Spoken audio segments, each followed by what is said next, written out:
sensitive to our time. And this is our third session, and we're of our coaches clinic. I think it's been a really good experience. We would rather, as we've said, do this by in person for sure. But this has not been bad. And I think we've learned a lot of how we can maybe do some future trainings. And we've got a lot of good questions that have been emailed in, and we'll address some of those today.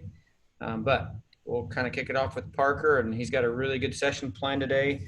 Really focusing a little more on the presentation and the coaching of oral reasons.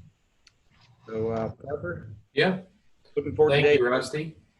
Yeah, again, we're excited, and so we've had a little different format for each one of these sessions so far, and today's the same. I've got a really good group of presenters today, and I'm going to introduce the first one here in a minute, but we've got a very successful past judging alumni that's going to speak after that, and then we're even going to have a current student go through a set of reasons and present a set of reasons a little later.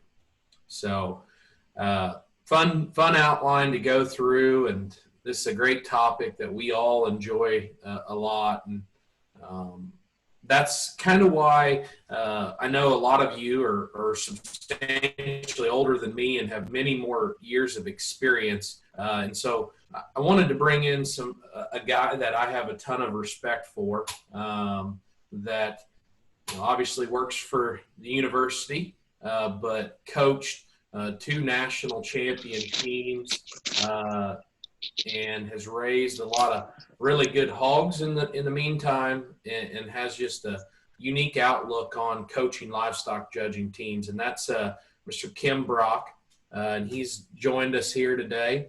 And I asked him to start off the presentation and kind of go back to even cover some things that we talked a little bit about in sessions 1 and 2, and kind of give his perspective here on coaching the livestock judging team. So this is his first Zoom session. So he has entered the 21st century, but Brock, go ahead and take over. Okay, Parker, I appreciate it. And first of all, guys, Parker has Dr. Henley. I need to get to calling you Dr. Henley. Don't do that. But, yeah, well, he has a document that I'm going to follow, so you don't need to worry about taking any notes. Sit back, relax, and listen, and I'll try to get this done in 10 or 12 minutes, hopefully, and I probably won't, but I'll try to race through it the best I can. But he's got a document that he can share with you that I'll be following. And this document is titled Livestock Judging Tips Your Coaches May Have Failed to Tell You. And it's actually information that'll be helpful for you as a coach and would be helpful to even students. And I follow this and present some of this information to even our students at Livestock Judging Camp most every year when Rusty needs me to fill a gap and to talk to those kids that are here. As we go through this, if anybody has any questions, just interrupt me, stop me at that point, and then I guess at the end of when I'm finished, I'll let you know. And if there's any questions, we can hit on a few topics again with questions. I put this together with a lot of years of experience being around and helping, at least with the hog judging aspect of Oklahoma State's livestock judging team, and a lot of different junior college teams that would come to the swine center and work out on hogs and want me to talk to and motivate and challenge their kids to be the best they could with livestock judging and oral reasons.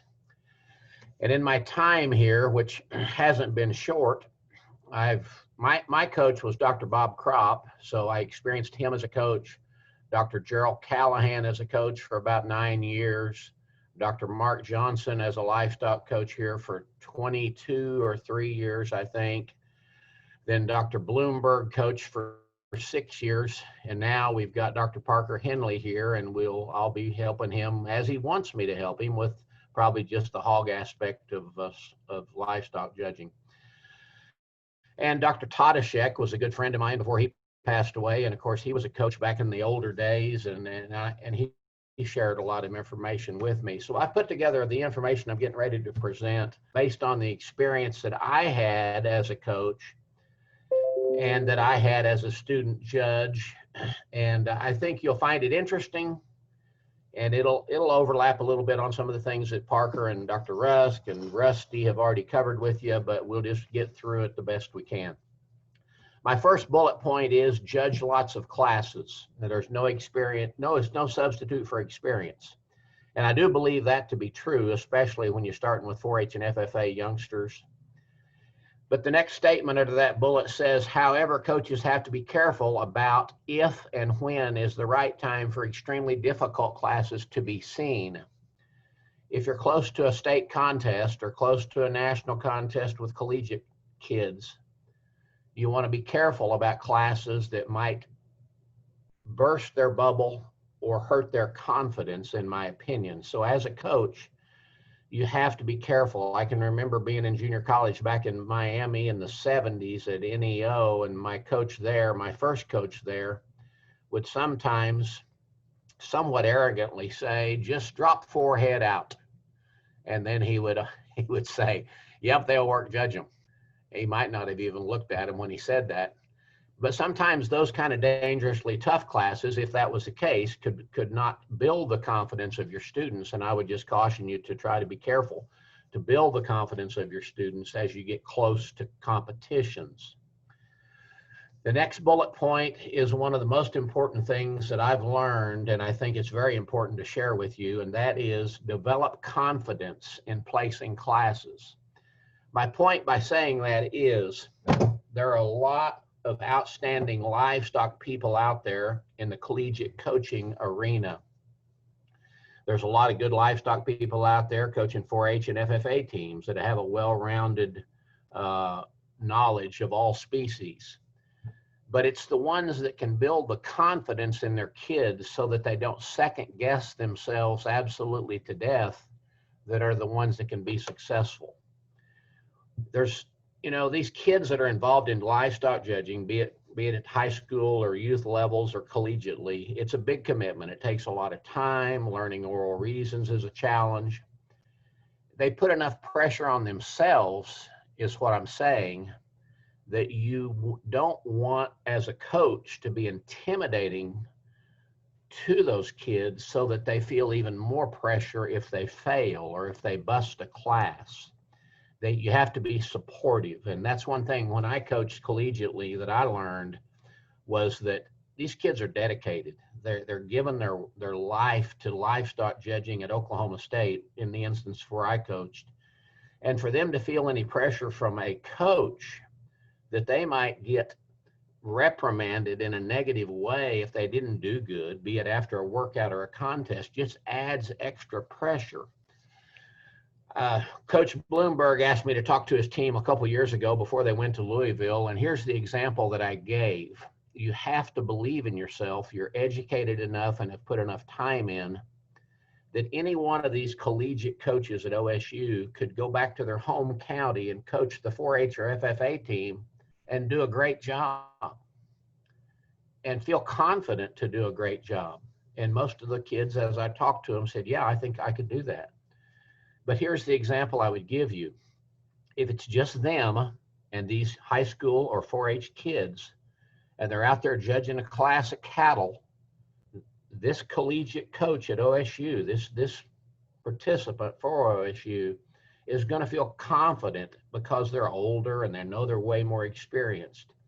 But all of a sudden, if Dr. Parker Henley drove in and pulled up to the workout, and he's got a well-rounded knowledge of all species, but he's a cattle guy. Your background is cattle, Parker. And if you drove up while they were judging a class of cattle, and it was one of your students doing this coaching back at Logan County, Oklahoma, all of a sudden that student would feel a little bit more pressure to make sure they got that class right, because here comes Dr. Henley, and he's a cattle man. But if Parker never showed up, their confidence level would stay high. And I guess I tell them that story because you have to reach the level of confidence with placing so that you don't just second guess yourself to death because you have pressure to succeed. And if you can understand what it's like to believe in yourself to the point that you could go help a set of kids judge and learn with supreme confidence in your ability, then that's the level you have to reach when you compete as a 4-H or FFA or collegiate judge. So building confidence and supporting those kids in a positive way is extremely important. Okay, the next bullet is public speaking is a great way to develop your reason skills. And I know many of you, whether it's 4-H or FFA, believe in public speaking, but those kids that are the best public speakers are going to be the best in the reasons room for the most part. And I do believe that livestock judging 4-H and FFA age becomes funner for those kids when they can't, when they like the challenge of reasons, when they accept the challenge of reasons. There's not a single kid in America, myself included, or anybody else that judged collegiately, that started out as a 4-H kid and loved the first time they were given oral reasons. Now, they might have learned to love it pretty quick, but when they capture the challenge and enjoy the challenge of oral reasons, livestock judging can really get to be a lot of fun for those kids and a challenge that they'll enjoy.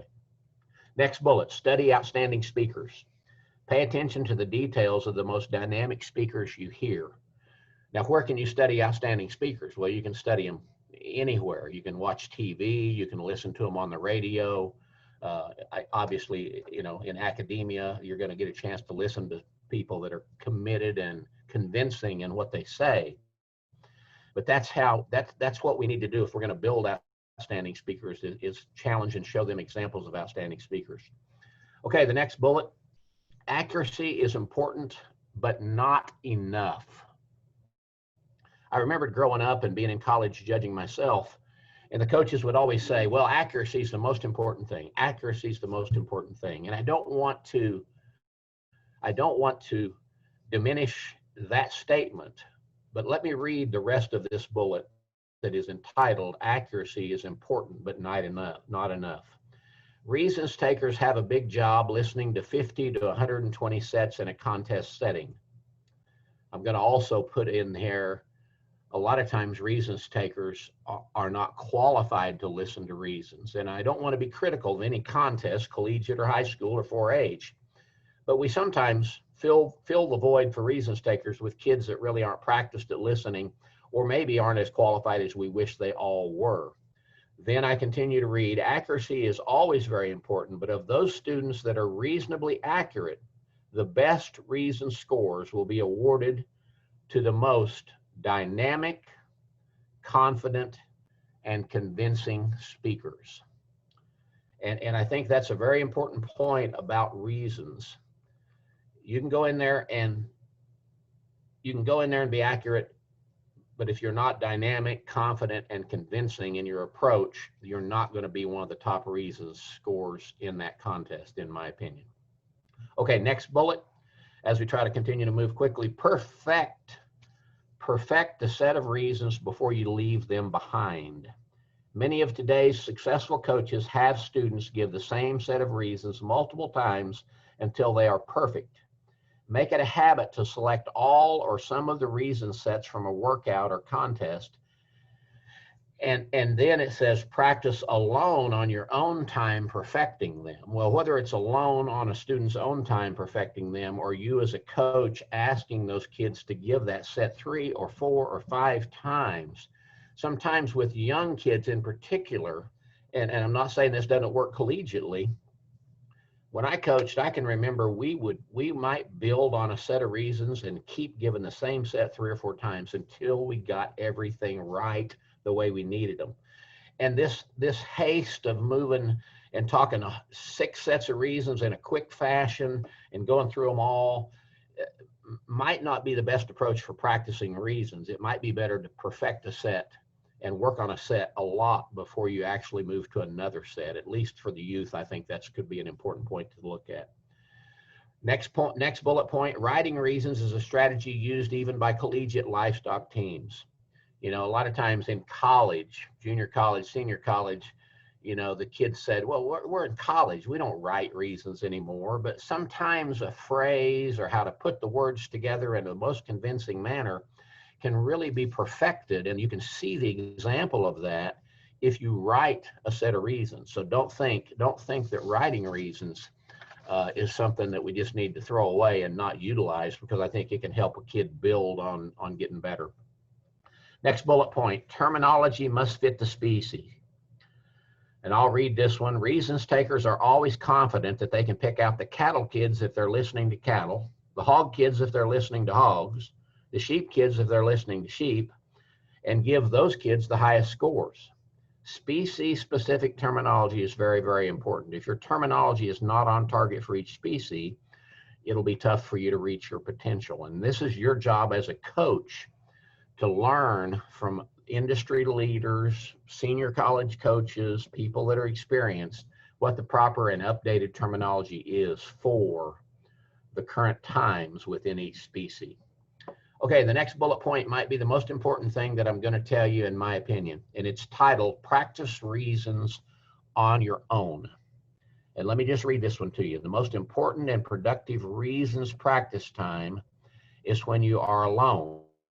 Well, okay, that doesn't hit on all cylinders. But let's continue. The student that puts the most effort into practicing reasons and putting terms and phrases together on their own will be hard to beat. Most students only work on their reasons when the coach calls a practice and listens to their reasons. When your coach listens to your reasons, he is actually evaluating how effective the practice time on your own has been since the last official practice. And I guess my point is, as we teach these 4-Hers and FFAers about oral reasons, we have to bring them together and have practices and coach them, but they have to be challenged if they truly want and have the passion and the work ethic to be the very best. If they want to judge collegiately, they have to understand that after the practice is over, they need to go home and then work on and continue to work on the things that the coach told them at the official practice. I hope that makes sense to you. Next bullet, write it down or forget it. Write down new terminology and unique phrases in a permanent place. As your livestock judging career develops, you will continue to learn and develop new and improved species-specific terminology, unique phrases, and important transitional words and strategies that keep your reasons on the cutting edge. Despite how great your memory is, if you don't write them down, you'll simply forget some very important terms and information important to your continued oral reasons development. When written and reviewed regularly, you're less apt to forget to use an appropriate term or phrase when the situation calls for them. I can remember when I judged collegiately, I had a place back at my house where everything I learned about market lamb reasons and breeding ewe reasons and beef cattle heifers and bulls and steers. And when I learned something new that I thought was good, that my coach said was appropriate, I went home and wrote it down. And then I could review that every time. And I'm not talking about taking that manual that has all these notes in it to my contest with me. I'm talking about it was my own book of terminology. I'll never forget finishing a contest one time collegiately and thinking about my reasons on a class of steers.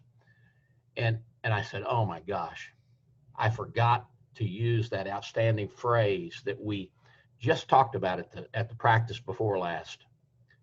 And why did I forget to utilize it? Well, I forgot to utilize it because I probably didn't go back and review all those terms as often as I should.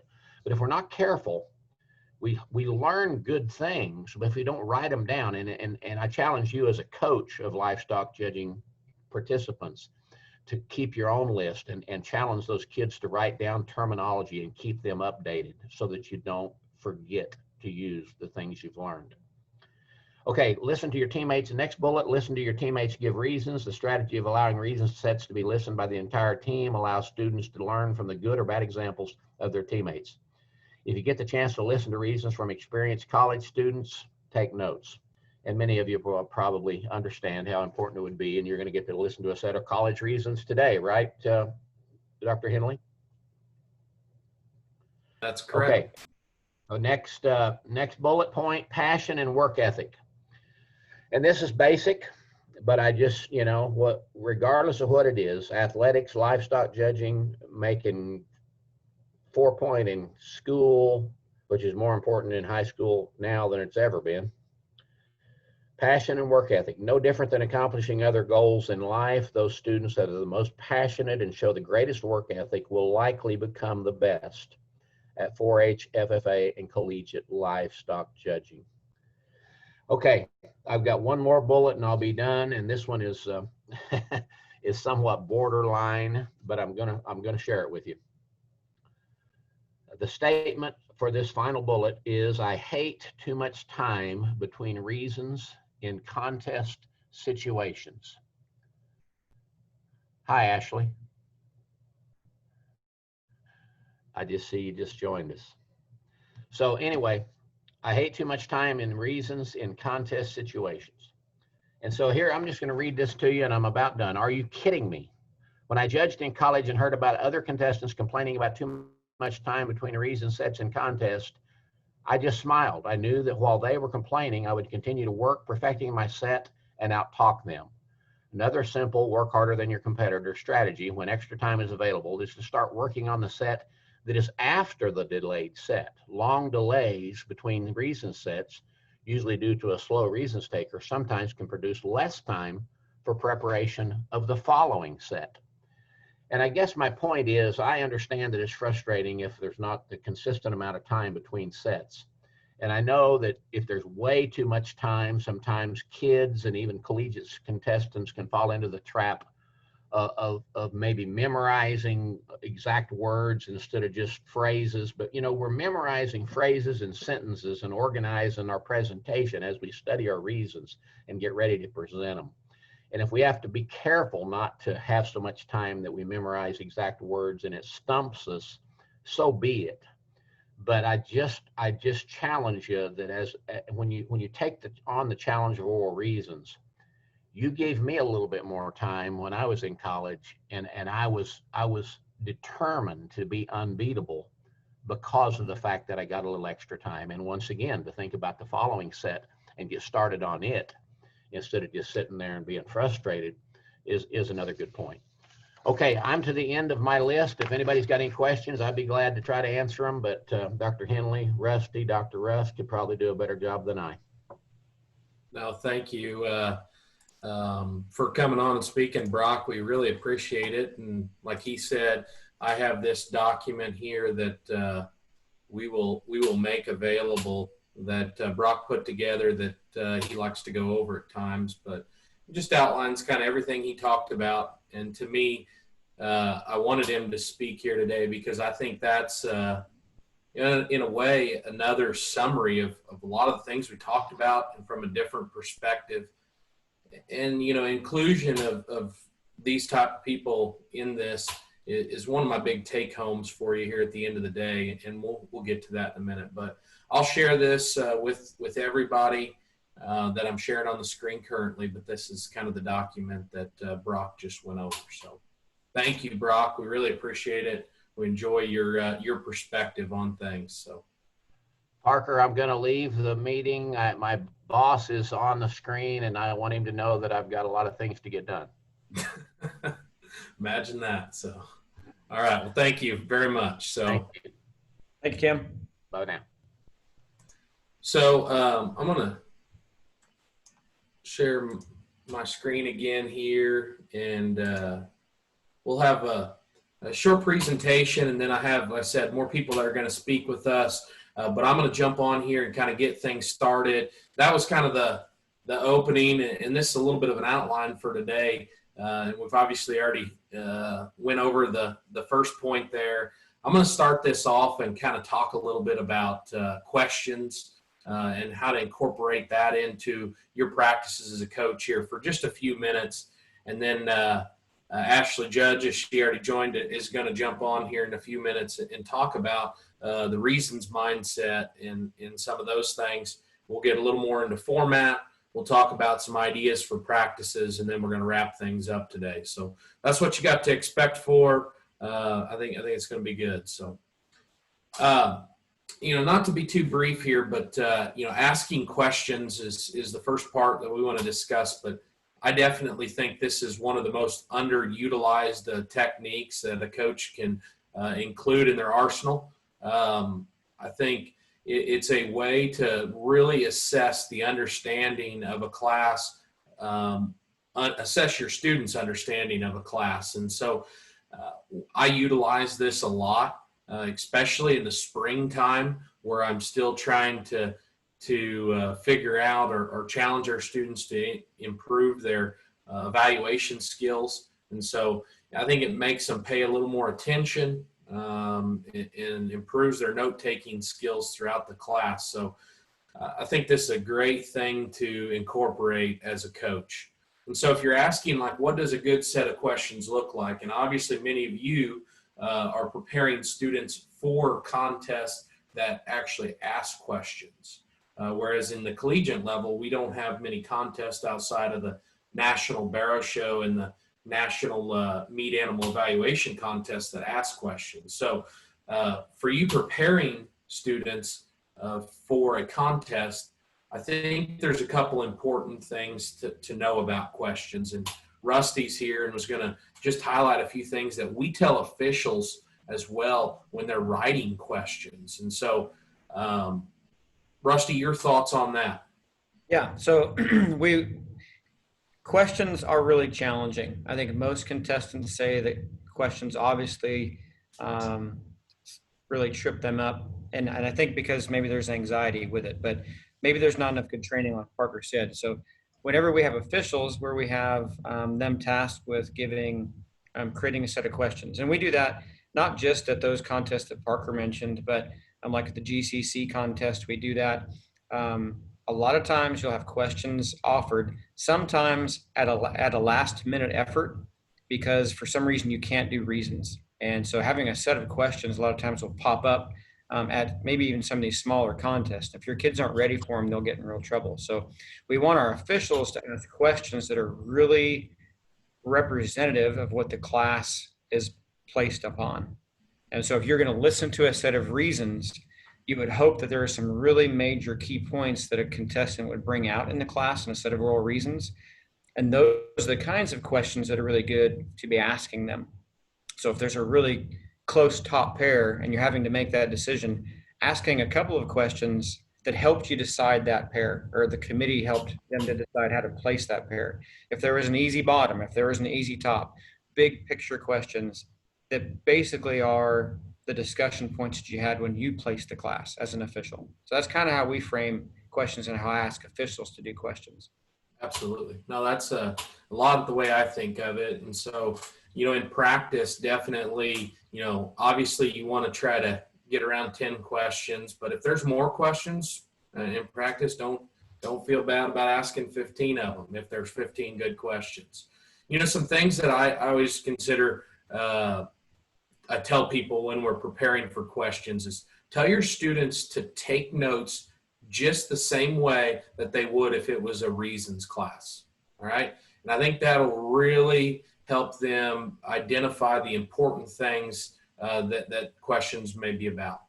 As a questions asker, I guess, I definitely think there should be some ID questions, but I run into some problems with people that ask questions over, I guess, non-permanent IDs or IDs that may not be there in an hour, like which heifer had the red halter, or which heifer had the yellow ear tag.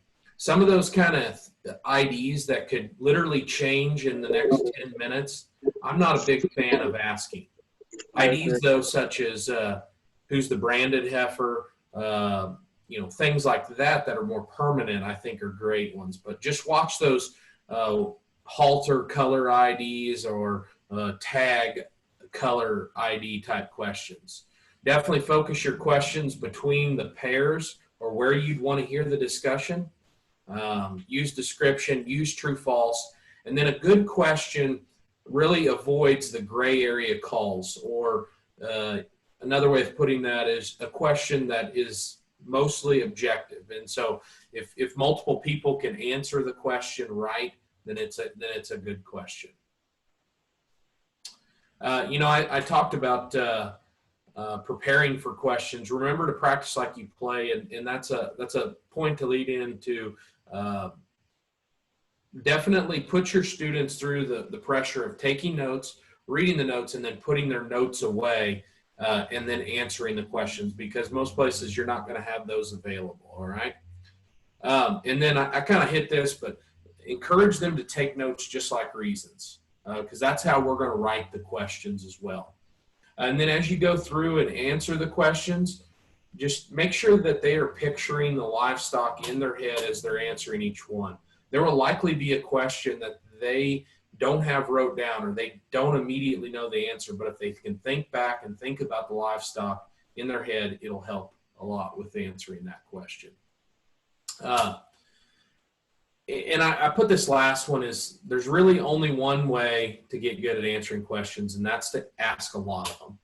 And so as we prepare for the National Meat Animal Evaluation Contest, which includes 7 sets of questions for that, we have to ask just lots and lots and lots, okay? Because there's a certain mindset that a student that's really good at answering questions gets into, and that's they anticipate the questions that will be asked. And those are the kids that really, really thrive in a questions division at a contest. Okay? And so,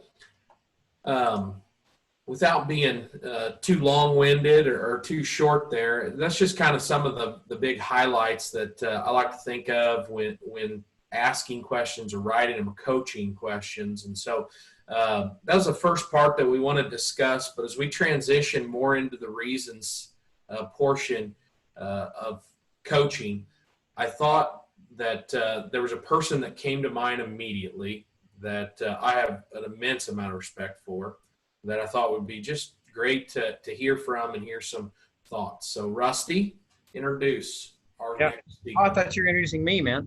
Oh, okay. Yeah. Well, that could have been a dual introduction. I'm kidding. So Parker and I was actually out of state, and he called and said, "Hey, who would be good?" And we both kind of went, Ashley Judge. She's our person, right? It was just a no-brainer decision. If Patrick Mahomes walks into a room, or Aaron Rodgers walks into a room to kind of pit both of our quarterbacks together, you take notice, right? Because you know that you have a competitor that is just almost unexplainable, that they're going to bring their best. That's what makes them unique. It's not just that they're talented. You know that you're going to get their very best. And I don't care if it's playing pool or playing football or playing cards. They're just competitive like that. Ashley Judge, and she doesn't want to hear us go on, but she deserves it, is that kind of competitor. That's my best way to describe her. We could go through all her accolades. She was on the 2014 team here at OSU.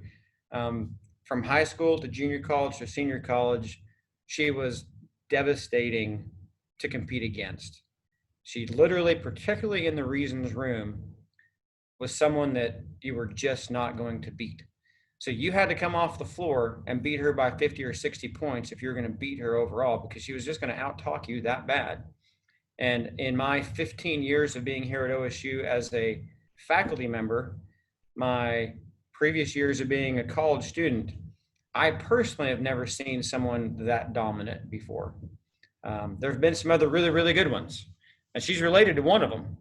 But Ashley is a rock star, and a privilege to have her as not just one of our alums, but someone that we can just text as a friend and say, "Hey, would you contribute to this?" And she's like, "Absolutely, no problem."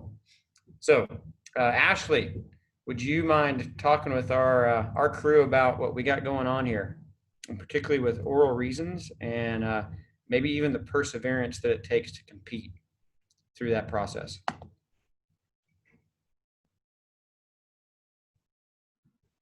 Can everybody hear me? Everybody good? Can you hear me? Okay. Well, Rusty, you're entirely too nice to me. I guess there's a lot of different things from a reason standpoint that go into it. And Parker and I kind of talked about some things, and I probably have even a different perspective on it now than I ever used to, because I was a competitor, I was a coach for 3 years, and now I listen to a lot of reasons and contests. And so Just to kind of touch on some things from a reason standpoint, like I said, from all of those is when you're a person in the reasons room listening to reasons throughout the day in a contest, you are going to get through your first, your second, your third, your fourth set. And it's okay for those kids to probably be just a little bit longer on their sets. And then when you get to set 6, 7, 8, at least on the collegiate level, I know you guys don't give that many when we're talking about 4-H, but when you get to those later sets, as a reasons taker, you start getting worn down. And that was probably one of those things that we really, really focused on with a lot of our kids is I would challenge you guys to tell your kids if they're gonna give a set of reasons, try to gauge for a minute 30 to a minute 45 max. And I was very, very guilty of it, especially in high school. And when I first got to college, trying to throw every little bitty detail in there that there was. And sometimes it's not necessary. So first and foremost, challenge your kids to not be more than a minute 45. And I say a minute 45 on sets that are probably going to be performance sets. If they're not a performance set, then you need to gauge for more of a minute 30. And that's on your first couple sets that you're giving. But when you get to your later sets, you have to understand that a reasons taker has been sitting there and they've listened to 200 set of reasons already. When you have listened to 200 sets of reasons already, or even more, you start getting towards the end of the day and all you're really looking for is that kid to come in and wow you with the important information. Get in and get out and tell me what's important and be done. So we always used to gauge everybody, or used to coach everybody, okay, that's minute 30 to a minute 45 at the beginning. By the time you're getting to your last sets, you need to be between a minute 15 and a minute 20 max.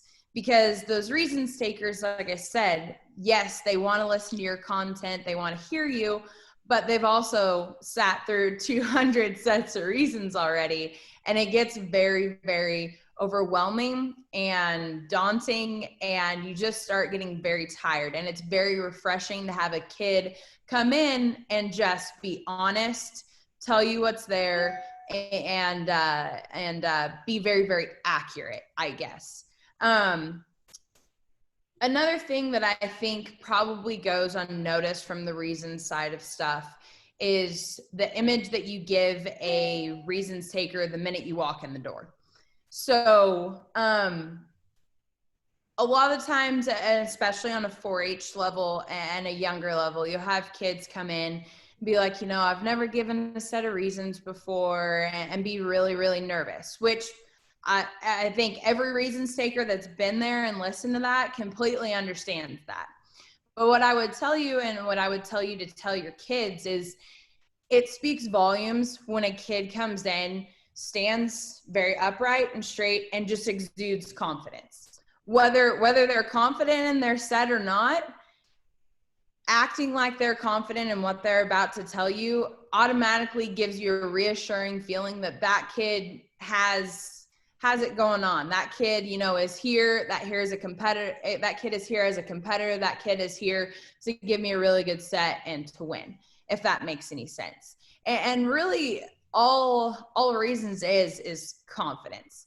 What I would tell you is that I have to, in my college and judging career, I have to give a lot of credit to a lot of people for the success that I had, but probably the greatest person that did the most for me was my mom, and she was my high school livestock judging coach. There's two things that she always told us. The first one is that when we were growing up and giving reasons, the most important thing you can do is be accurate. Because if nothing else, they cannot hurt you for telling the truth about something. Always be accurate. You know, if you don't have the greatest presentation, if you don't any of the rest of that stuff, it's better to be accurate than it is to be not accurate and a great presenter, because you can fool some reasons takers sometimes, but your accuracy sets will never get you a 38.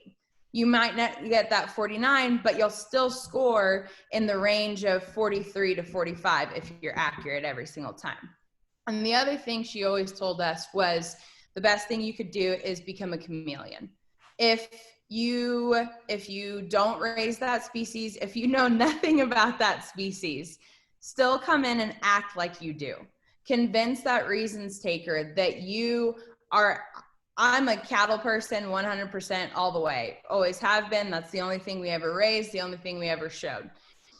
But the key to being good at reasons was walking into a reasons room and convincing that reasons taker that I slop sows every single day, I kid out goats, I live and breathe these other species, and convincing them that I'm an expert in that species when I may not be. And that touches on some of what Kim talked about, in the sense that from a terminology standpoint, you got to make sure that you keep certain terminology with certain species and others with others, because when you cross on some of those, I think that can kind of convince or lead to a reasons taker understanding that, okay, this kid is a sheep kid trying to talk a cattle set. So the main thing with that is confidence. Like I said, is walking into that room with confidence, having confidence in your presentation.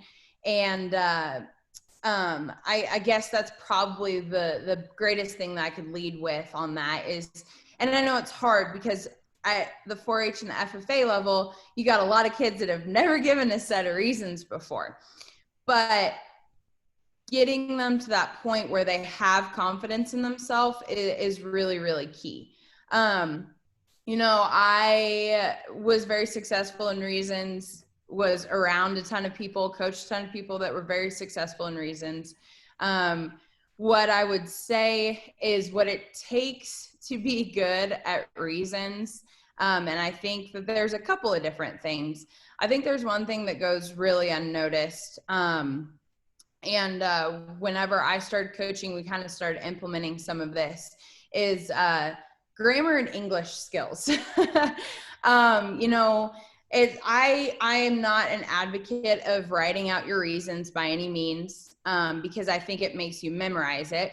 But when we first brought in a new team every year, we made all of them, for the first month or so, I told all of them, write out your reasons, exactly how they would come out of your mouth. Don't change, type them out exactly that way. Don't change them at all.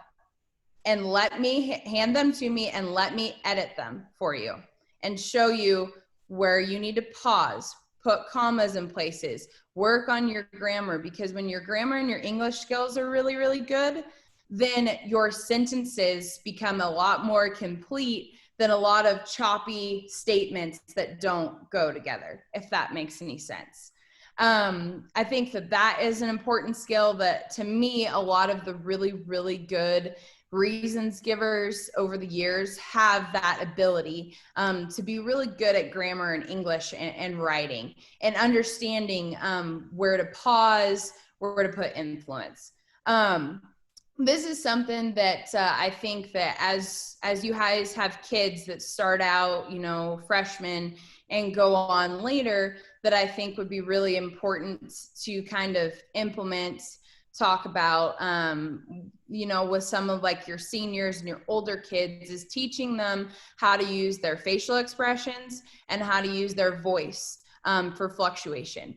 You know, when you're first starting out, you're just trying to get kind of the whole memorizing and understanding and being able to visualize animals instead of memorizing maybe what's on that notepad. But as those kids progress, I would challenge you guys, when they get to, you know, that older senior stage, to really work on, like I said, the facial expressions, the being able to smile a little bit when you're talking about something that's positive, being able to like change your face a little bit when you're talking about something that's negative, using their eyebrows, those types of things. Because in today's reasons world, especially for those kids that want to go on and be successful in college, reasons takers want to be entertained. Reasons takers want to listen to a kid that is excited, that is happy. I can't tell you how many kids come in to give a set of reasons and you could just tell that they're dreading it. So it's so refreshing to have a kid come in and be exciting and show almost emotion and excitement in their face and in their voice. Fluctuating up when you're talking about something that's positive, fluctuating down when you're talking about something that's negative. Those are the little tiny things that can take those kids that really want to be successful from, those 45s, those 46s to scoring those really high points. And I guess that leads into kind of like my final point on all of this is, for those kids that really want to score big and score those 48s and those 49s, the best thing I could tell you is the kids that score those big points are the kids that are memorable. The kids that do something to, when you get out of a critique, that reasons taker can go into the critique room and point out that kid and be like, that was my 49. They know exactly who they are. And whether that's through presentation, whether that's through accuracy, whether that's through how they string their terms together, whatever it is, that kid has done something to make themselves memorable in terms of that set of reasons. And so prime example, I listened to reasons on the junior college side in Denver this year. And I knew exactly, I gave a 50 to a kid, which would not happen very often. But I knew exactly who he was because he came in with excitement, he came in happy, and he came in with a little bit of confidence and attitude that made me think, this kid knows what he's talking about. He was very intelligent, he was very, very accurate, and he was something that was refreshing to listen to instead of, like I said, the 200 that may have come in before that and just been, this is not reasons or not my thing. Even if reasons aren't your favorite thing in the world, you have to convince that reasons taker that you're excited to be there, you're excited to be livestock judging, and you're excited to be given a set of reasons that day. That's good stuff, Ashley. We could probably just stop here and this be a productive session. But I thought one thing that was very interesting that you brought up was talking about being excited about reasons and not being intimidated. And so as a coach that started out students that, 4-year students that have never given reasons or very minimal experience, and then getting students that were from a junior college that had, were extremely experienced, how did you maybe change your coaching style to encourage those 4-year students and bring them along and get them excited and not intimidate them? I guess, can you still hear me? Sorry, I'm just making sure. I guess the biggest thing on that is that above anything else, you have to know your kids. You have to know every single one of your students and know how they need to be coached. And prime example, my sister, who's very talented as well, complete opposite of me in terms of how she needed to be coached. And that's one of those things that you have to understand your kids and understand what they need. So a lot of the times we would get those transfer students in, and I think that they're actually harder sometimes than your 4-year kids, because you get a lot of transfer kids in and they had a very, very successful junior college career and they think they know everything, and you have to break them of a lot of bad habits. So that's learning how to coach them. But your 4-year kids are coming in and they're intimidated by your transfer kids. They don't think that they're good enough. That is more of a building confidence. And prime example, so Jennifer Bedwell, which I'm pretty sure most of you guys would know her, she was a 4-year kid that judged on my sister's team. And she gave her very first set of reasons that fall to me. And she afterwards almost broke down on me. And Ashley, do you think I'm okay? Do you think I can make it? Do you think I'm good enough? And I said, Bedwell, just hang with us. It's going to be a really, really steep learning curve. But if you listen and you trust us, we will get you there. And I honestly think that sometimes those 4-year kids, those nervous kids, are sometimes easier to coach because they're so willing to learn. They're willing to learn. And that's probably one of those things that's underrated in a lot of these kids. There's a fine line between confidence and arrogance. And confidence is great as long as you're not arrogant and unwilling to listen and unwilling to learn. And that's probably one of those things that's really hard to break in some of those kids, but it's one of those things that we always try to coach and preach and tell everybody. It's like, we are here for your benefit. We are not here trying to hurt you. We're not here to do anything. We are here trying to make you the best that you can be, not only for Oklahoma State University, but for your talent and your ability. Trust us, believe in us. That willingness to learn is something that I think goes understated. And working with those kids that are nervous, it's the opposite of the kids that are confident. A lot of times the kids that are confident, you're trying to kind of break them down just a little bit, but those kids that are nervous, you're building confidence in them. You're truly taking baby steps at a time and eventually getting them to that point. And that's what it is. It's a building block to get them to their end point. Absolutely. And, you know, we speak of it from a collegiate coach's level, but those same challenges you guys are faced with on the youth level as well. There's definitely kids that think they have a ton of experience. Okay. All right. Did you get all the food out? All right. There. There's certainly students that think they're very experienced and want to challenge you, and you got to face them with the appropriate amount of pushback so they listen. So, no, that's good stuff. You know, the students that really get good at reasons, and it's when they think that reasons are fun. It's an expression of their personality, and it becomes very easy. And so you as a coach just have to help them get there. So anyway, Rusty, what else for Ashley? I was going to add into there, and Ashley's been at our livestock judging camp a lot of years. And what we tend to see is a lot of kids that come to our OSU camp that maybe haven't given a set of reasons before. And so we kind of create this environment where they just have one group leader, and they never really change that group leader for our beginner students. And over the course of 3 days, there's a comfort level that is established. And those students that are scared to death to give a set of reasons realize that that person is there to help them. And the scare is gone, the intimidation is gone, and they keep making these small little achievements. I mean, so particularly for, I think half of you on this call had mentioned that you are either beginning as a coach or have never coached before but want to.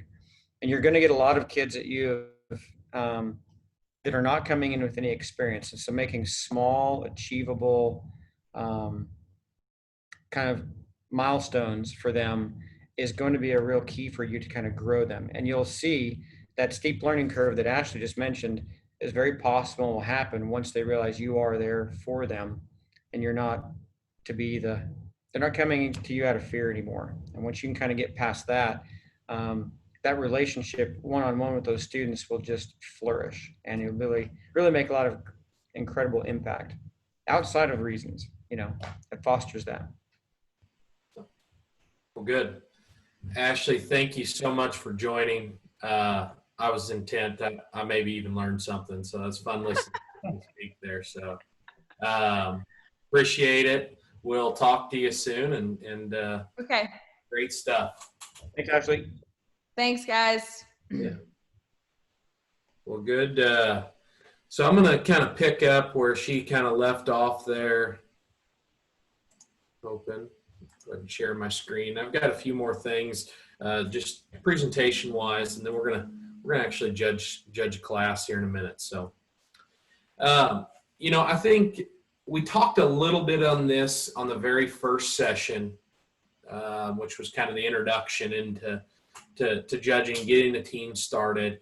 But note taking to me is one of the most important things that you can instill in your students at a very young age and develop good habits.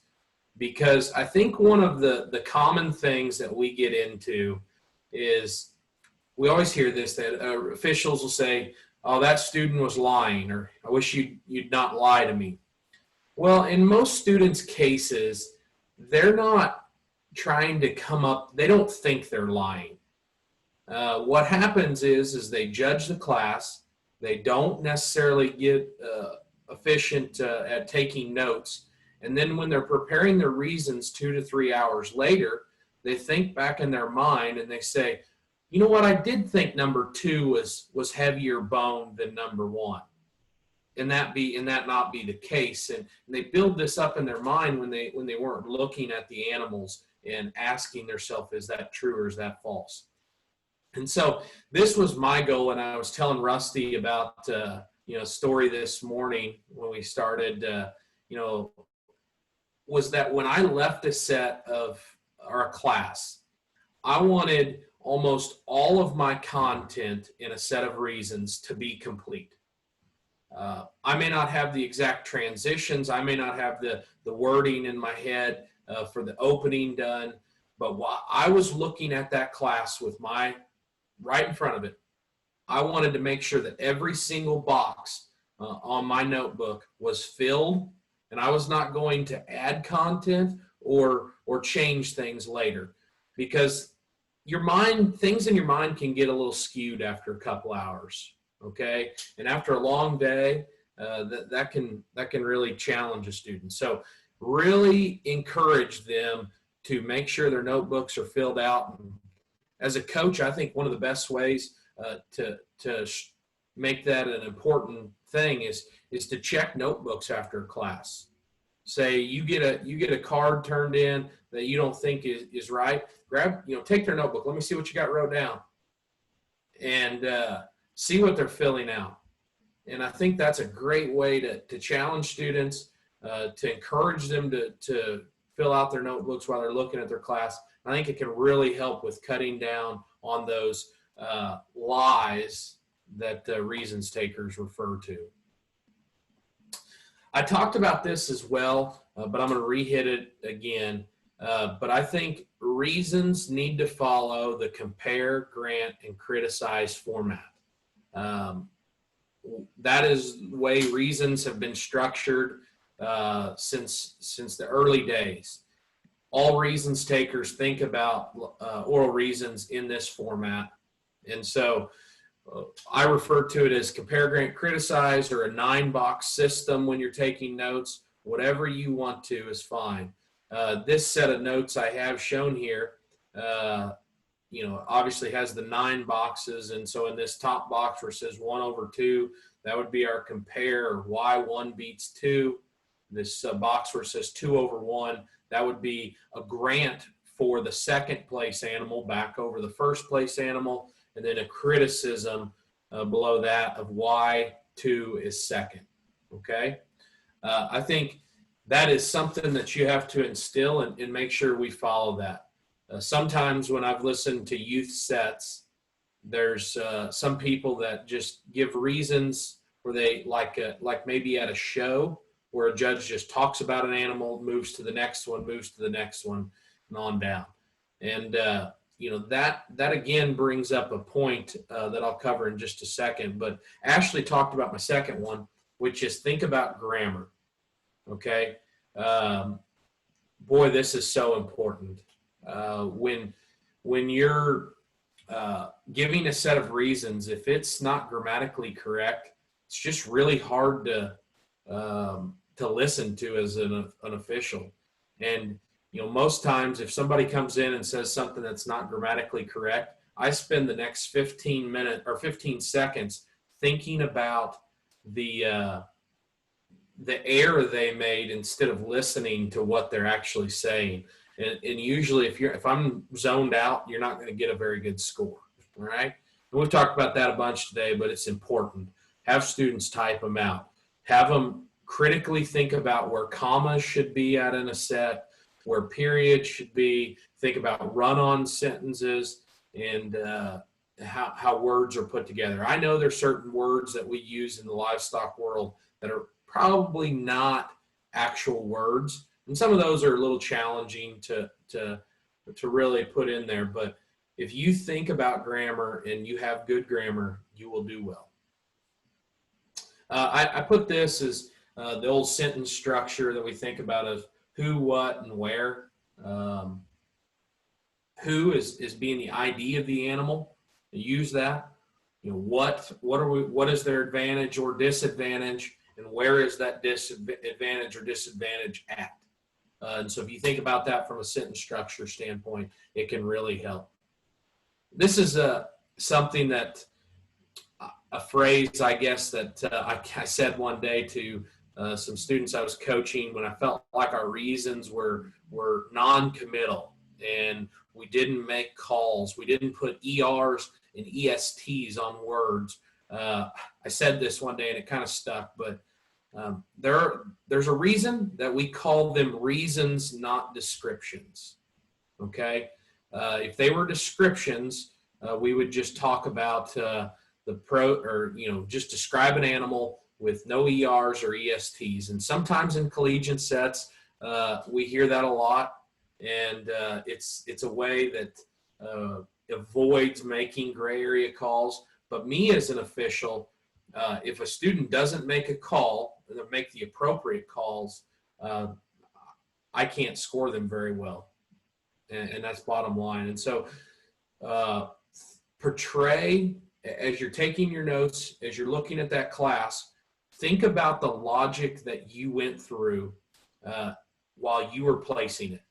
Okay, what was this easy? You know, did I find this heifer to win the class fairly logically? Did she overwhelm the class in a certain area? Was this pair close? And why was it close? Was it close because they're totally different from one another, or things like that? So those are just examples of the logic behind the class needs to be recorded while you're placing it.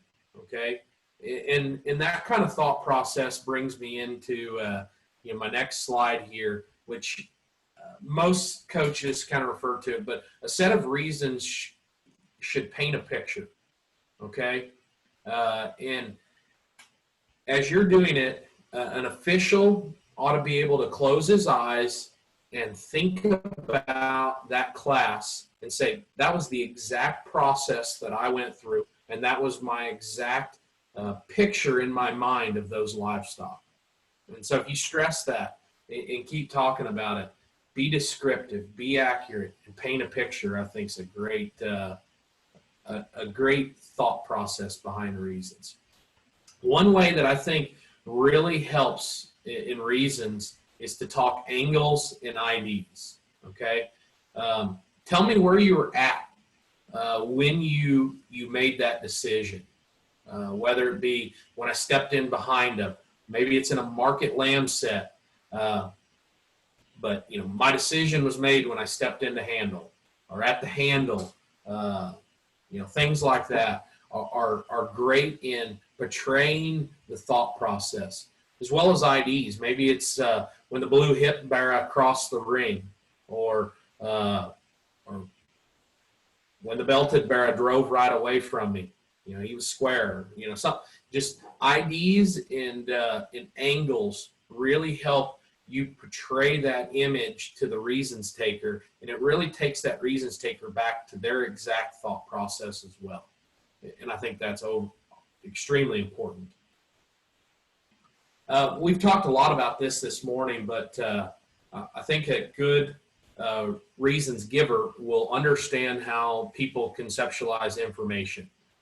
We've all heard it, in terms of a list. If you look at a list for 15 seconds and then it goes away, you're most likely to remember things at the top of the list and at the bottom of the list. That's pretty common knowledge. We've all heard that. The same with reasons. As a reasons taker, you are going to remember some of the first things out of your mouth, that student's mouth, and you're going to remember some of the last things out of their mouth. And so when after the set's over and you're reflecting for those short 2 to 3 seconds or 5 seconds, you're coming up with a score, you are going to remember the beginning and the end. And so as a coach, I a lot of times stress starting strong and ending strong. That doesn't mean the middle pair is irrelevant or not important, but I think it's probably less important in some cases as a strong opening and a strong conclusion, for sure. Again, it's another topic that we've probably already hit on, but short, concise, crisp sets are the ones that score in today's era. I definitely think there was probably a few years in the maybe in the early 2000s where it was a race to get longer and flowerier and fluffier with reasons. I'd say we've tried to reduce that a lot. And I think most reasons takers just want you to be quick and accurate, concise, and refreshing. All right. And I put 130 as the target length. Obviously, we all know that 2 minutes is the max. And, it's not always better to try to get up towards 2 minutes. And sometimes we say, if you talk longer, you're more likely to say something that's inaccurate. And to be honest with you, most reasons takers in this era today score kids not on the amount of things they say right, but a lot of people score them on the amount of things they say wrong. All right. And I know that's whether that's right or wrong, it's the case. And so if you can be short, hit the things that are pretty black and white, not the gray area calls. You're gonna have a better outcome. If it's a typed set, I always tell students if they go over 300 words, you're going to be too long. So just a few keys to success here, and we're going to go into more detail, and we're going to give you an example of these things here shortly. But we've talked a lot about accuracy today. I always feel bad, like I said, when people say, "Oh, that kid lied to me." Well, again, they don't think they're lying. They've just maybe not thought about it from a devil's advocate standpoint, or really, that heifer was heavy boned, but she probably wasn't heavier boned than the other one. Maybe that's where they make their mistake. And I think it's the paramount thing in giving reasons to getting a good solid score. But as Brock said, it's not everything. There's more to it. But stress this, and that comes with time. The better evaluator you are, the better you're going to be at being accurate and giving a set of reasons. Organization. This is one of my things that I stress a lot. As a reasons taker, it's hard for me to follow. And one of my coaches used to tell me, I'm getting old, and it's just, if you're not organized, it's hard for me to follow. And so by organization, I mean how we discuss things within each one of those boxes. We've all heard it. We describe livestock from the ground up, those type of things. And whether you'd always start from the ground up or not is maybe not as important. It's putting a description or a sentence together that is anatomically fairly easy to follow. So I'll give you an example. Maybe I'm talking about a market lamb, and I start up front and I say he's a shallow-chested sheep that's really square out of his upper hip while still being bold in his rib and long about his neck. Okay, that's going from chest to hip to rib cage back to the front, okay, back to his neck. And I think that's confusing to follow as a reasons taker. Whereas if I put that together in a neater sentence and said the long-necked, shallow-chested sheep that's the boldest in his rib cage transitions into the stoutest hip, that is a lot easier to follow. And so I encourage you to stress organization, as well as putting things, if we think about our priorities, maybe put structure discussion with structure and muscle discussion with muscle things, in breaking that up. That's not always going to be important. But if it's not possible to really separate things out and make it easy, put a linking word in there. Whether it's there's a really flexible, sound structured barra. Plus, he's got the most shape behind his blade. You know, they use words like that. Definitely think about the points of interest, and this goes a little bit back to accuracy in some cases, but there's a ton of things we could talk about in a set of reasons, but talk about the ones that were important for placing that class, and I think that'll help you a bunch. I put this next one, and I debated a long time if we should have a section that goes over terminology. Livestock terminology, inclusion of species-specific livestock terminology is incredibly important to be a successful reasons giver. Okay, and sometimes students will tell you, well, I just don't have the terms, all right? And, you know, we could probably have a whole webinar series on terminology. But in simply put, you know, terminology, just keep it basic. We've talked a lot about the OSU judging manual on this webinar or this clinic so far. If you want to purchase one, reach out to Rusty. They're pretty reasonable. I put this down here. There's probably 30 pages roughly of terminology in that book on all species.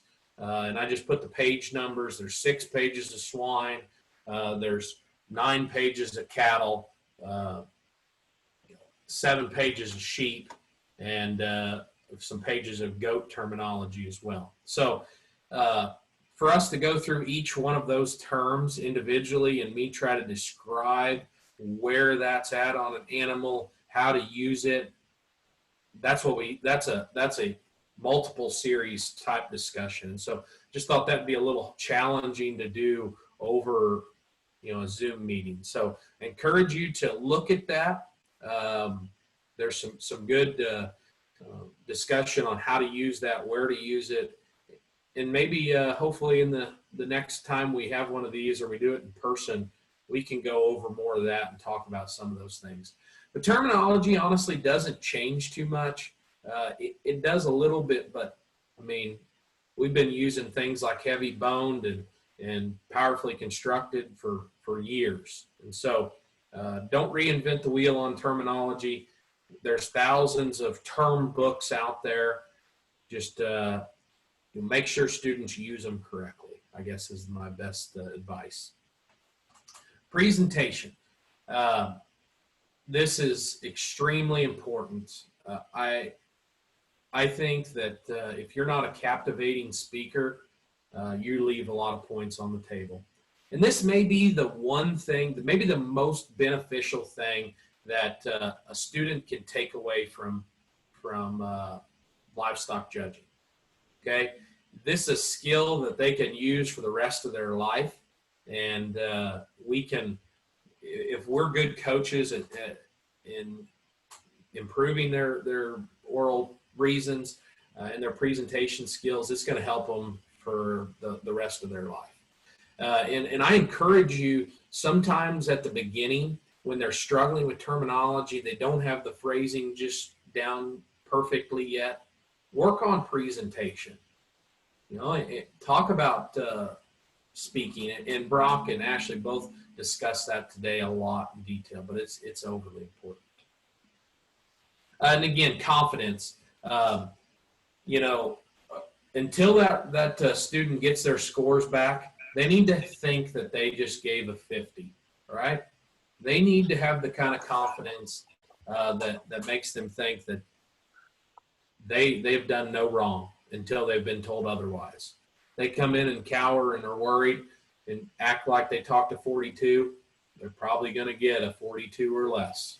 So we've talked a lot about that, and so we'll kind of roll on. So anyway, I'm gonna stop sharing my screen here. We got a little fun activity. We're gonna get into some examples of that. So Rusty, do you have our class ready to go? And I'll apologize right at the front. So we videoed a class of Angus heifers that from OSU that I think is a really good class, but we found out that watching a class or sharing our screen via Zoom, it lags behind just a few seconds. And so we're going to play this class. I'm going to have some questions on the class. I hope you can see it. So there's not much we can do if it skips out. It's kind of each individual person's internet, because the class plays really clear for us. So try your best, place the class, and maybe take some notes for questions, because I'll have 10 of those, and then we're actually going to hear a set of reasons on this class as well. You ready? Yes. Okay.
Okay, Rusty, go ahead and pause it right there.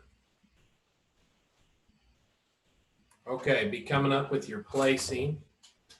Go ahead and pop up our poll. Again, we have this kind of weird format we have to do because Zoom doesn't allow us to give 24 options to answer questions. So Do you want me to take the video down, like stop sharing or keep sharing? go ahead and take it down. I'd say no.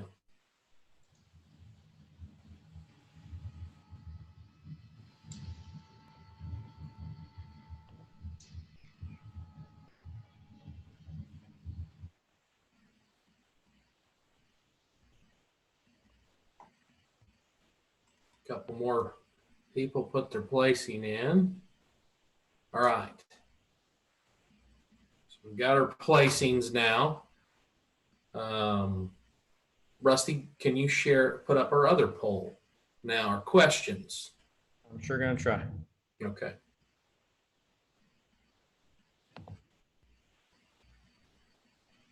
All right. Here we go.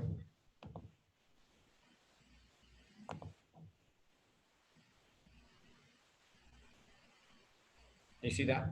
Yep. Go ahead and try to answer these questions. I'll give you a few seconds.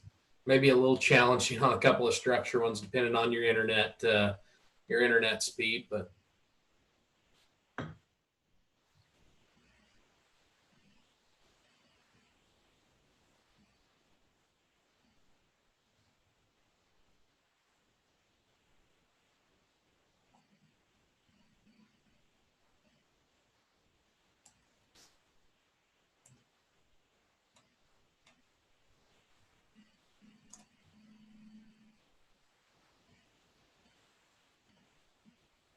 I'll pick on someone. Can someone say, Paul Fuss, can you see our poll? I'm just not seeing anybody actually answering. well, it may be a little challenging. We can. Come on, Rusty, there's 10 questions. Okay, sorry. I'm just joking. I'm just no. joking. I didn't want to be the reason why this is stalled. So. Oh, I guess I thought it would maybe answer them as you went along, but it's not too complete. So, okay.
Well, Rusty, we're getting a majority of everybody in here. So Still rolling. A couple still are rolling. I don't want to end it quite yet.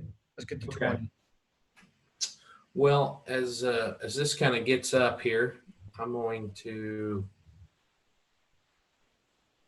go ahead and kind of tell you what we're going to do and talk about some of the differences in those. And again, I'm not here to tell you what you saw or what you didn't, because that was a little bit of a challenging video to see. Depends on your internet speed. We tested this out in our judging camp, and it was perfectly clear on our end, and then some of our students were like, oh, it's blurry. And so I'm sure some of you had those same challenges. So we thought it was a good class, and those heifers are very nice.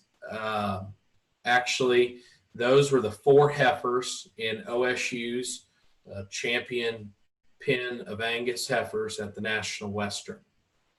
So those females sold very well in our online sale this spring, and got commended on the kind of quality and that they offered. So it was a good class, we thought.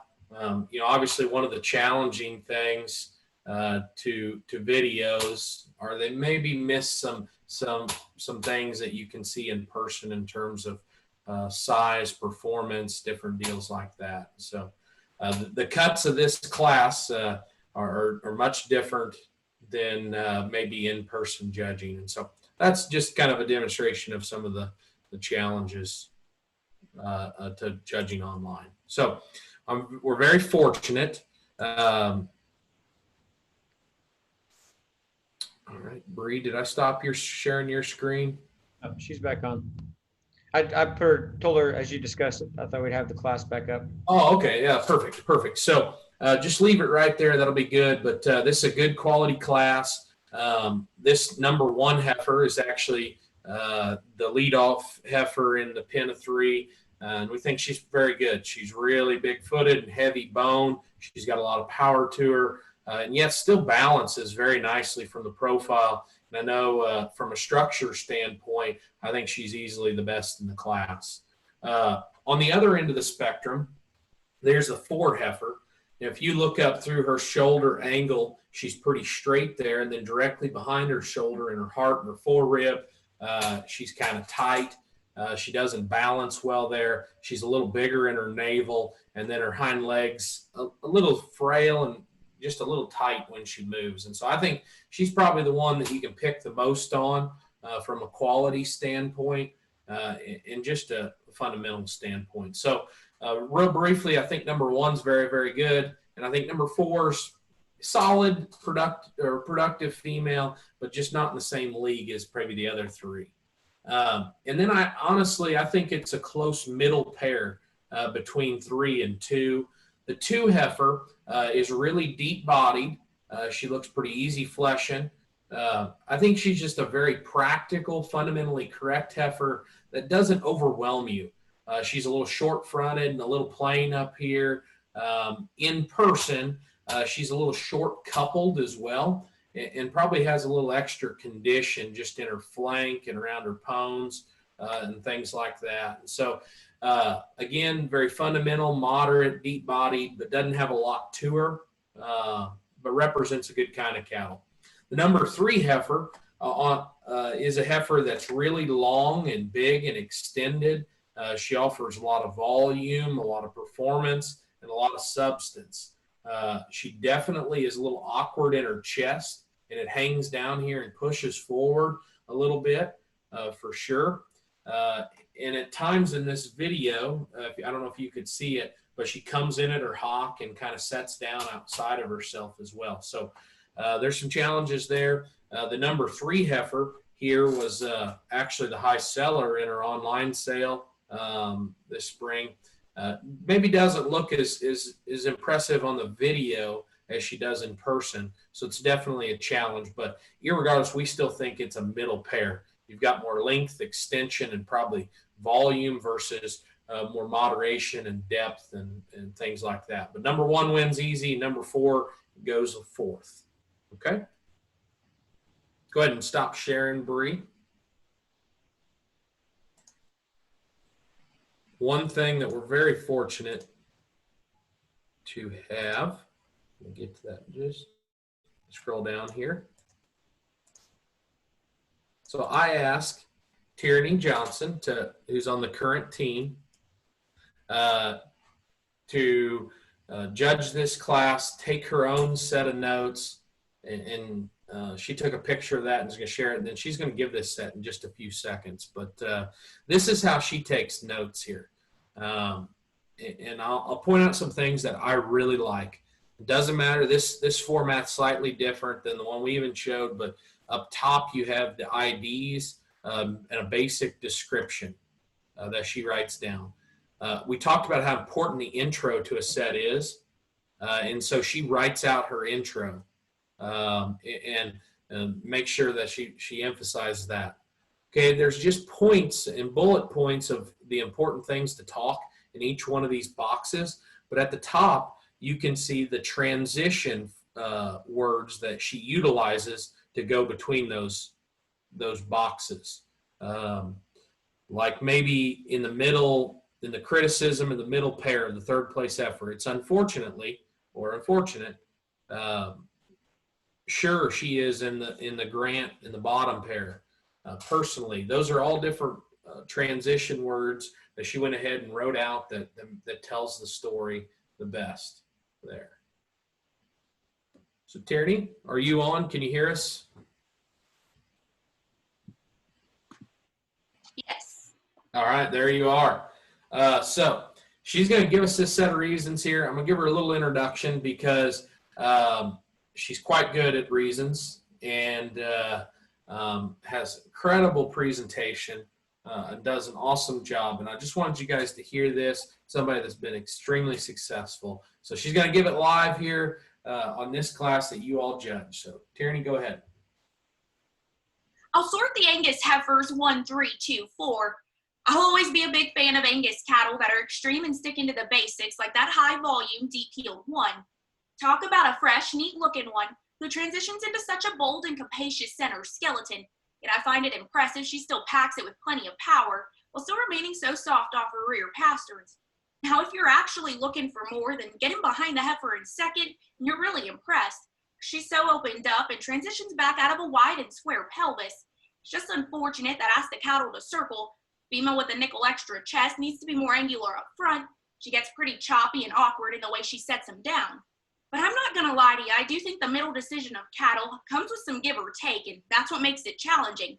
But personally, I just can't get away from the extra punch and sheer cow power that comes with a wider and more opened up 3. Now, truthfully, I do like the extra swoop and softness that the more moderate 2 works back into her rear flank. Well, I don't doubt the fact that she's going to go on to make a really youthful cow long term. Just when I get in behind her, not only is she the narrower pinned one, but I really think she could benefit from being fresher in her condition. But with all that being said, though, it doesn't take long to realize there's just more breeding value in her neater look, more maternal rib, and versatile skeleton on bottom.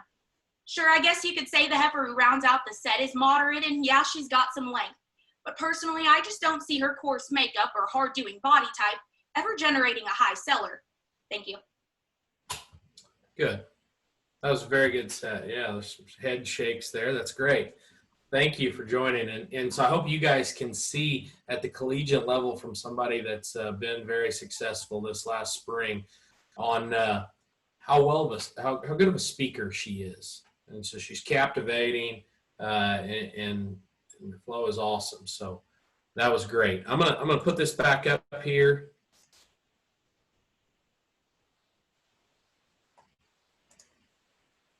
See what we got. Okay, can you all see that? So again, here's her notes. I asked her to type this set out as well. And so it's maybe blocked on some of your screen by our speaker view. But this is how we type out sets kind of in 3 paragraphs for top pair, middle pair, and bottom pair. This set was about 300 words. That set she just gave there, she speaks a little faster than some people, but it's fine. It's perfect. It was about 1 minute and 32 seconds long is what I timed. So it's just right on dot, kept my attention about the right time frame. So,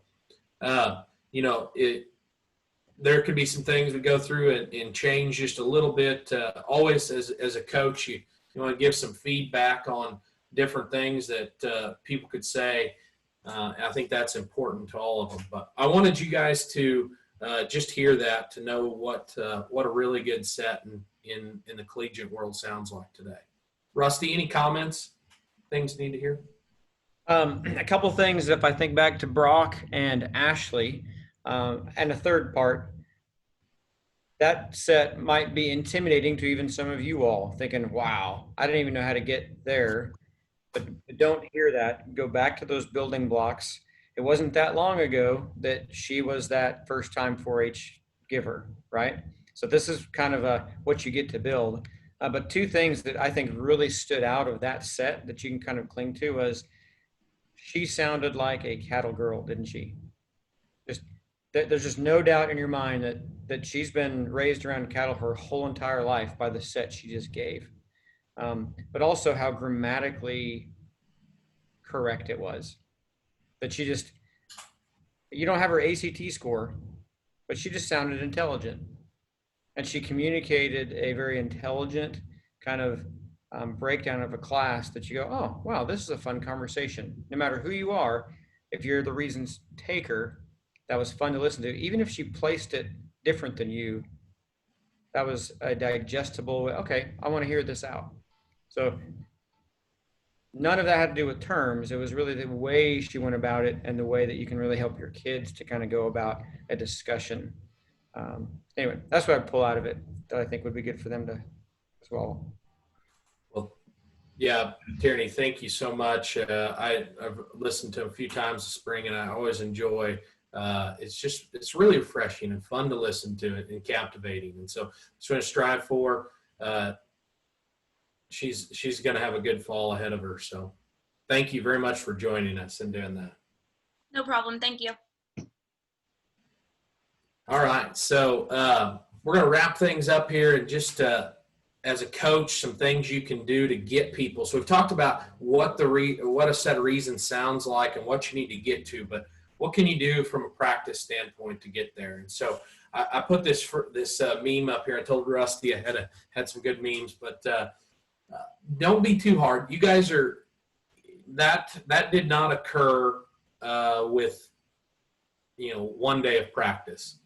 Tierney has been at this for multiple years, multiple sets, and to get to that point. So start small. If you're starting out, just tell them to give a pair. Be super encouraging, because a lot of things that's challenging about livestock judging, kids just fear this reasons portion of it so much, all right?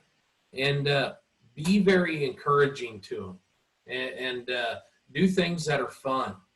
And I think that'll help them build their confidence, because it's not that challenging once you get there, but it seems like you're trying to jump over the Grand Canyon when you start. And some things that make that first set easier is don't unload the term book. I said that a couple times here, but the hardest thing about reasons when you're starting out is trying to say new words and new phrases that you've never said before. And so just keep their terms pretty small, and let them just say things that are natural to them as they're starting and getting their feet under them. I always say right at the beginning, when you're starting a student, work on presentation.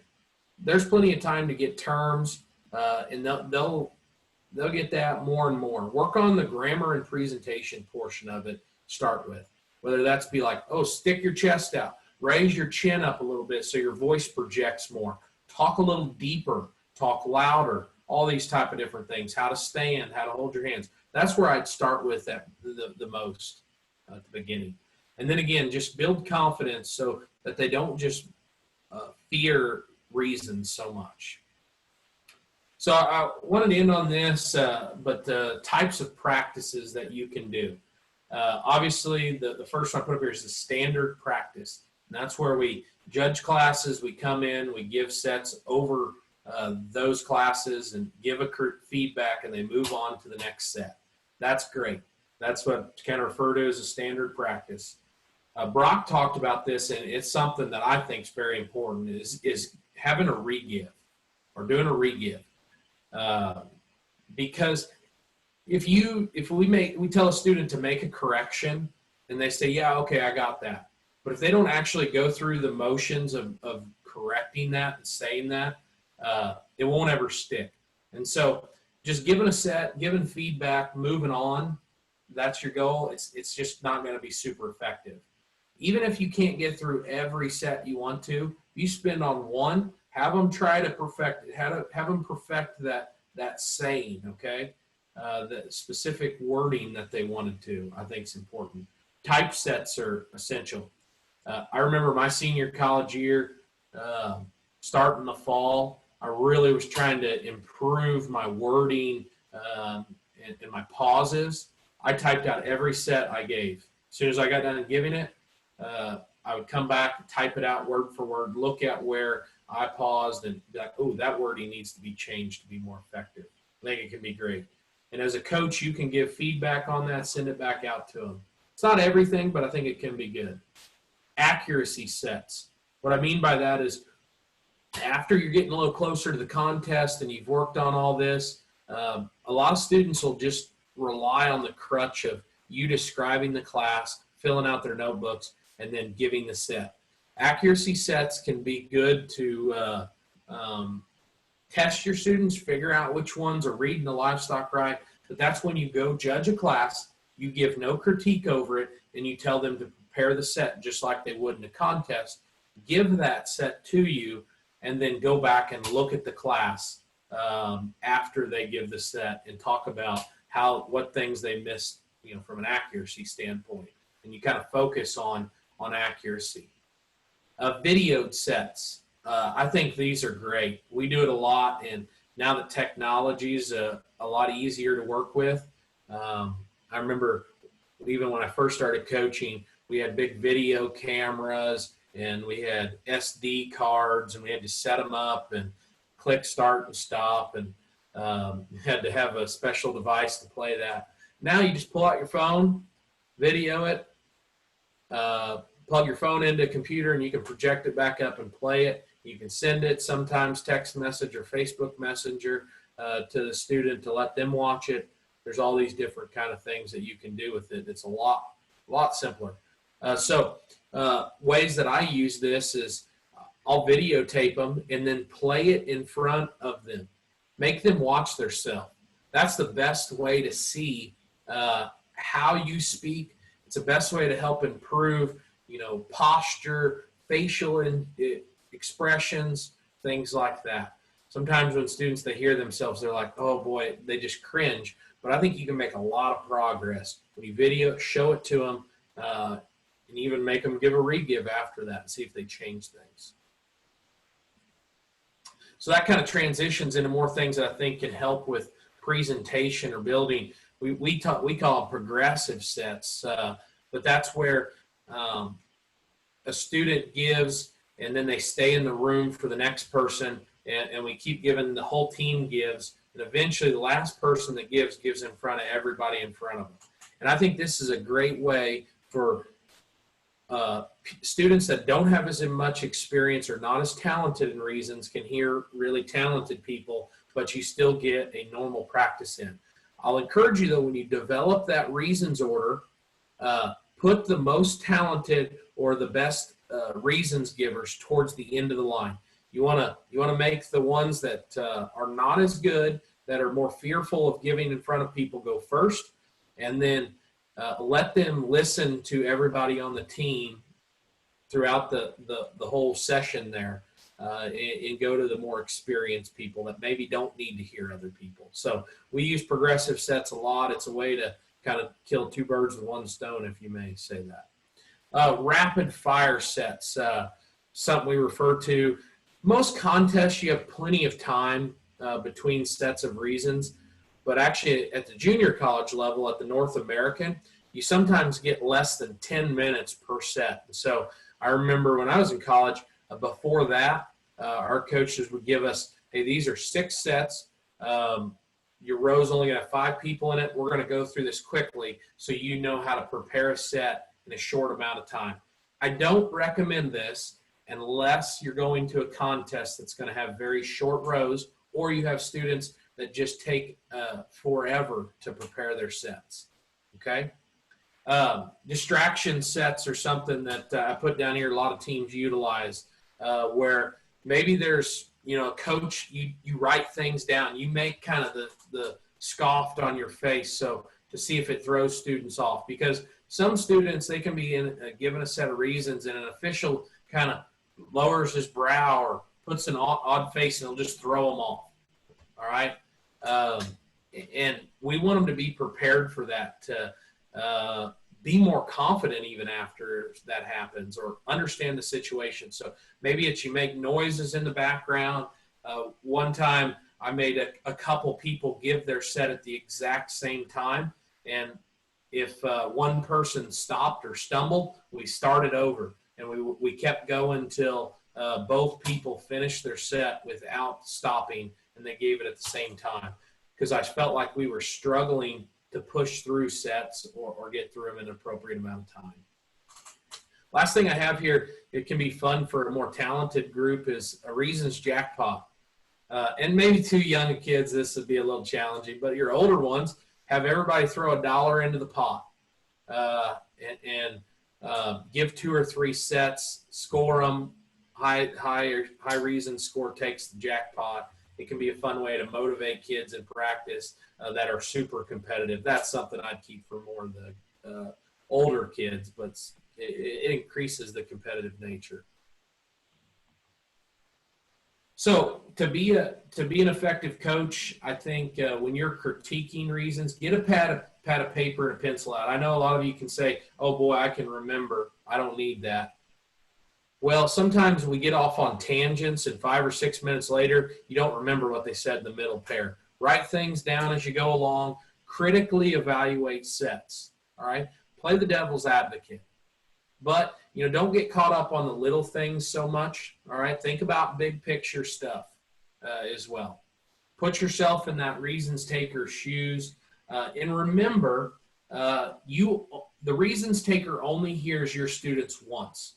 Sometimes I catch myself, a student will say the same phrase on Angus heifers multiple times. And it'll fit for sure, but I'm like, I've already heard that once. It's not as effective. Well, a reasons taker is not going to hear it multiple times, and sometimes that's okay. Practice the little things. If a student doesn't open up the hotel room door or room door appropriately, shut it, or I always, as a reasons taker, when the person doesn't remove the latch from the door and leaves it cracked, or doesn't shut it appropriately, work on that, how they walk in the door, shut the door, say, "How are you doing today, sir?" Or "How's your day going, sir?" Or something like that. Or work on those little greetings, and then make sure you work on the things like saying thank you. Sometimes in 4-H sets, you don't know when a student is, or youth sets, is finished. Okay, so they'll say, the 4th place heifer is straight shouldered and shallow bodied, and then they'll just stop. Say thank you after it, and then that's a universal way of reasons takers know that person's done. Okay, and then the last thing I put here, which is bring in outside listeners. Sometimes students, when they get feedback from somebody new, it sticks. Just like this session that we put on here, this clinic, we all said the same things.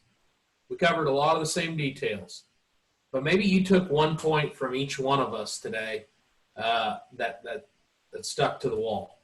All right, and I think that can be a very, very effective thing. So with that, I want to wrap things up here.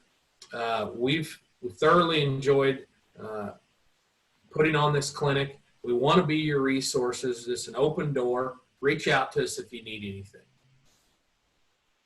Rusty? Absolutely. I would also like just to, I think one of the things I've really liked about this clinic is it's given you all kind of a chance to get to know Parker. Just the opportunity that maybe we wouldn't have had in a normal kind of situation, where you wouldn't have gotten kind of this kind of time to really kind of hear from him at length and a lot of different things. And I would hope that each of you feel like through Zoom that each of you kind of had a personal meeting with Parker, and now have someone you can actually go talk to and call and kind of confide in reference to our last couple of weeks together. So thanks for Parker for really kind of jumping on and kind of doing this like you did. So Absolutely. One thing though is, as you guys know, we want to have feedback. And so Bree, can you put that in the chat? She put just a link in your chat box. So if you go down to the bottom, you can pop up your chat. Help us out and just click through that survey. It'll greatly help us, how to improve this and do things in the future. So click that link. We're going to send it out through the email list as well. But feedback is essential for us to improve this and go forward. Any comments else on that, Rusty? Nah, appreciate you guys, and we'll miss you this July at Big 3, but we'll have a great one next year. Yep. So, oh, cuts on the Angus heifers there. We had the question. We cut it to 5, 2, and 5. Did you want to give the answers to the questions? Did we do that? Maybe out of time. Yeah. Oh, there's lots of different ones, and again, it's challenged. Biggest footed heifer, heaviest bone was 1. Between 2 and 3, who is leaner and fresher, that's 3. Which heifer is tight-hearted and straight-fronted? That's 4. Between 2 and 3, moderate and deeper bodied, that's 2. Which heifer is nicer in her hip and hind leg structure, or the nicest? That's 1. Which heifer is the most awkward in the shape of her chest? That's 3. Between 2 and 3, which heifer has more volume and power? We actually think that's 3. Between 1 and 2, which heifer is frailer bone, has extra set to her hock? That's 2. And then who am I describing? Long-bodied, extended heifer with plenty of power, but is hesitant in the lead and comes under her hock, sets down outside her body. That's 3. And then which heifer has the biggest navel? I said that's 4. So again, I wanted you to have those example of questions, how there's some IDs, but then there's some descriptions and between questions that can be good examples. So. Okay.